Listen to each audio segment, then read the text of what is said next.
Bonjour à tous et bienvenue dans ce nouvel épisode de Bien dans mon corps, l'émission qui vous aide à vous sentir mieux dans votre tête, votre corps, dans votre état d'esprit, bref, partout. Alors on a commencé cette série avec l'alimentation, la base.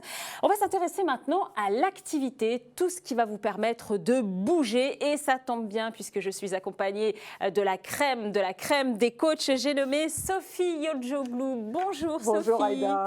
Vous êtes coach bien-être pour WW, enseignement Weight Watchers.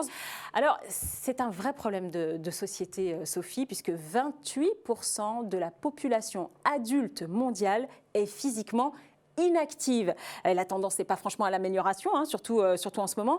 Ça veut dire qu'à l'échelle du globe, l'homo sapiens est devenu de plus en plus paresseux, de plus en plus sédentaire.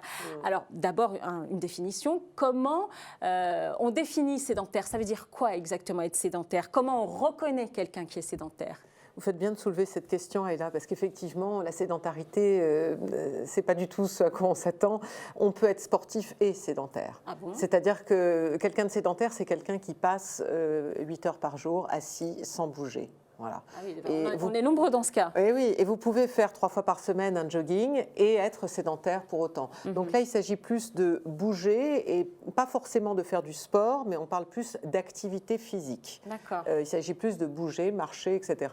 Ouais. C'est ça la sédentarité. Mais c'est quoi du coup être sédentaire? C'est quoi le problème quand on est sédentaire à plus ou moins long terme? Alors à plus ou moins long terme, évidemment, vous augmentez les risques d'un certain nombre de maladies, comme le diabète de type 2 notamment, mais pas que, certains cancers aussi, des problèmes d'hypertension éventuellement, sans compter les nombreux problèmes de dos liés à la position assise. Il ne faut pas jamais oublier que nous sommes des bipèdes. On est fait pour être debout. On n'est pas fait pour rester assis 8 heures par jour devant un ordinateur. Et voilà, et on n'est pas fait pour rester 8 heures par jour assis devant l'ordi. Ouais. Mais alors, qu'est-ce qu'on gagne à bouger, à faire du sport? Alors, vous avez dit que l'activité physique, c'est pas tout à fait pareil que le sport. Peut-être qu'on peut expliquer la différence entre les deux? Alors, activité physique égale je bouge, je peux faire du jardinage, je peux faire, bon allez, c'est pas glamour, mais du ménage, je peux faire des tas d'autres choses, marcher tout simplement. Du bricolage. Du bricolage, ce que vous voulez. Dès lors que vous êtes debout et que vous vous activez, que vous bougez, on est dans un certain type d'activité physique. Bien. Lorsque vous faites du sport, là, c'est encore un autre sujet. Vous augmentez éventuellement le rythme cardiaque, etc.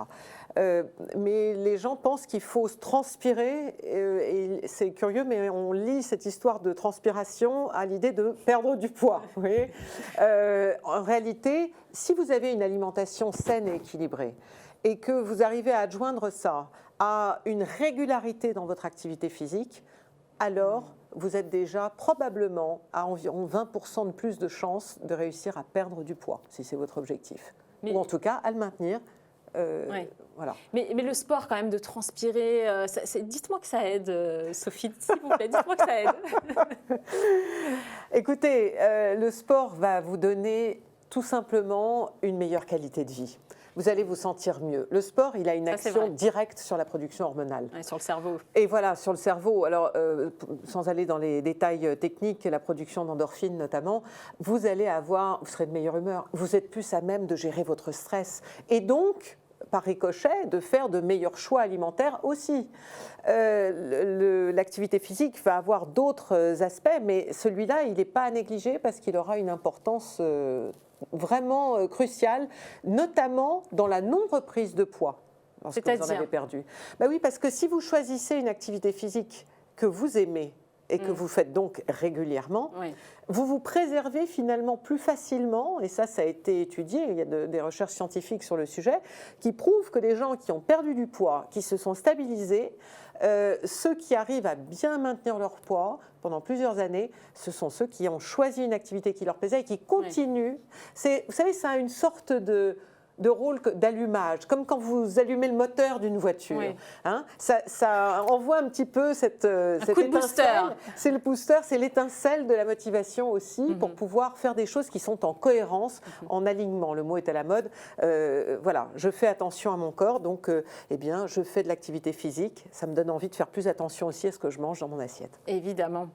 Mais alors, quand vous dites qu'il faut en faire régulièrement, ça veut dire quoi? Ça veut dire tous les jours, une fois tous les 2 jours, 3 fois par semaine, ça veut dire quoi? Alors, il y a des recommandations des autorités de santé qui sont aléatoires, j'ai envie de vous dire, parce que on vous dit que 6 000 pas par jour, ça serait bien. Déjà, il faut les avoir comptés pour savoir qu'on les fait. Mais maintenant, c'est facile avec nos téléphones, les montres connectées, les applis, machin. On arrive plus ou moins à savoir quand même. C'est vrai, mais tout le monde ne le fait pas. Donc ça peut commencer par ça, pour savoir où en suis-je. Oui. Parce que finalement, vous savez, quand on vous donne des recommandations, celui qui recommande n'est pas toujours la meilleure celui personne. Qui pratique, et celui qui pratique, absolument.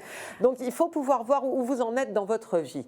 Et puis, on a des moments de vie où c'est pas forcément facile. Aller dire à une maman qui a 3 enfants en bas âge, ah ben il faut tous les jours faire 6 000 pas, vous savez, peut-être que ça sera pas si simple que ça. Ouais, mais en même temps, elle fait plein de trucs, la maman qui a 3 enfants, fait plein de elle choses. Est déjà au taquet. Voilà, l'idée de prendre les enfants dans les bras, de les transporter, de marcher, d'aller avec la poussette dehors, etc. Bien Tout sûr. ça, c'est déjà une activité en soi. Donc peut-être que la première étape, c'est la prise de conscience de ce que je fais. D'accord.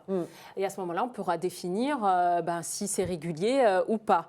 Et puis la progression. Oui. Absolument. Alors qu'est-ce que c'est quelque chose de régulier? C'est quelque chose que vous faites plusieurs fois dans la semaine. D'accord. Tout le temps, tout au long de l'année. Pas forcément. Il faut pouvoir se reposer quand même un peu. Une autre question aussi qui revient souvent sur le sport, c'est le moment où on fait du sport. Est-ce qu'il vaut mieux faire du sport le matin, à jeun, le soir, avant de dormir? Quelle est votre politique là-dessus? Alors déjà, il y a ce qu'on peut faire, parce qu'il ne faut pas méconnaître déjà l'emploi du temps qu'on a tous et souvent des agendas bien remplis. Personnellement, c'est ce que je fais. Moi, la première chose que je fais, c'est que je regarde dans mon emploi du temps. Et là, je visualise. Vous êtes une femme très occupée, Sophie.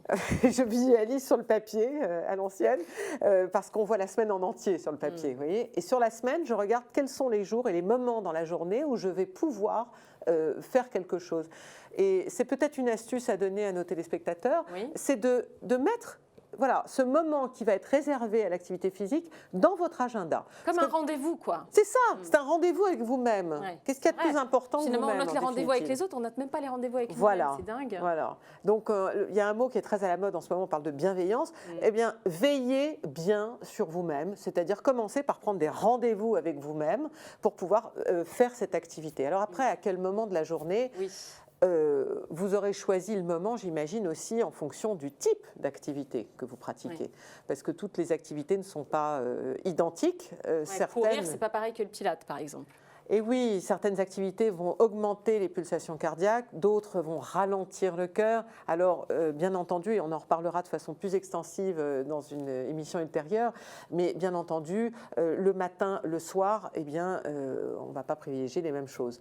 Cela dit, bien veiller sur son corps, c'est très évocateur, parce que ça veut dire que le matin, on va prendre soin de dire à son corps « je te laisse le temps de te mettre en route ». Vous n'allez pas au saut du lit, clac, hop, sauter dans les baskets. Et si vous avez un espace à proximité de chez vous pour aller courir, vous mettre à courir d'un seul coup, d'un seul, à toute allure. Peut-être que vous pouvez commencer par marcher. Peut-être qu'on commence par quelque chose de lent.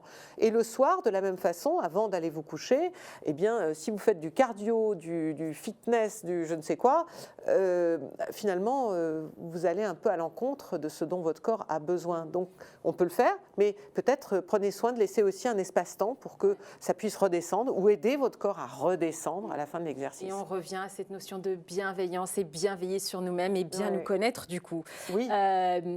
Sophie, concernant toujours l'activité physique, est-ce qu'il vaut mieux y aller doucement mais plus longtemps, ou alors fort, et là, genre, c'est une fois, quoi. Je sens que vous voudriez pouvoir vous en débarrasser, Aïda. Je ne vois pas du tout ce que vous parlez, Sophie. Et ma réponse ne va pas vous plaire. En réalité, il faut les deux. C'est bien d'étirer son corps, c'est bien de respirer, mais c'est bien aussi de le pousser un petit peu, parce qu'il ne faut pas oublier que le cœur, c'est un muscle.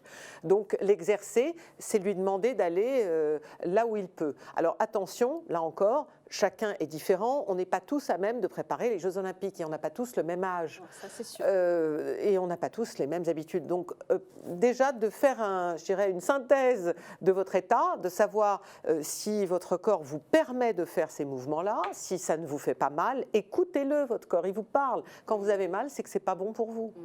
Donc, on peut cumuler cardio et un truc plus cool, quoi. Absolument. D'accord. Absolument. Alors, place maintenant à la question du public. Et cette question, Sophie, elle vous est posée par Charlotte sur le site de Top Santé. Et Charlotte vous demande, est-ce que quand on vieillit, Sophie, est-ce que c'est toujours aussi important de continuer à bouger ou est-ce qu'on peut quand même s'accorder un peu moins d'exercice ? Je reviens à ce que je disais tout à l'heure, c'est pour ça qu'une activité régulière qui vous plaît, vous avez plus de chances de la tenir sur la durée. Et à n'importe quel âge. Et à n'importe quel âge. Parce qu'en prenant de l'âge, en réalité, faire une activité régulière, à notre mesure, c'est-à-dire qui est faisable, dans laquelle on ne souffre pas, ça reste quelque chose qui va prévenir un certain nombre de pathologies qu'on peut avoir dans un âge plus avancé, notamment l'arthrose. Si vous bougez, vous avez moins de chances d'avoir une arthrose précoce. Et puis, vous savez, l'idée de sortir aussi, pour des personnes plus âgées, d'aller à son cours, de rester dans... Ça, c'est évidemment, ça ne touche pas au corps, mais quand même, de garder ce lien social, c'est important. Et enfin, et pas des moindres, l'équilibre, la souplesse, vos muscles, parce que arrêter d'un seul coup de faire une activité, eh bien, ça veut dire que vous ne préservez pas tout ce capital. Ouais. Et cette souplesse et cet équilibre, on sait à quel point c'est important pour les personnes âgées, notamment pour éviter des chutes qui souvent sont, pour ne pas dire fatales, en tout cas qui peuvent occasionner des fractures.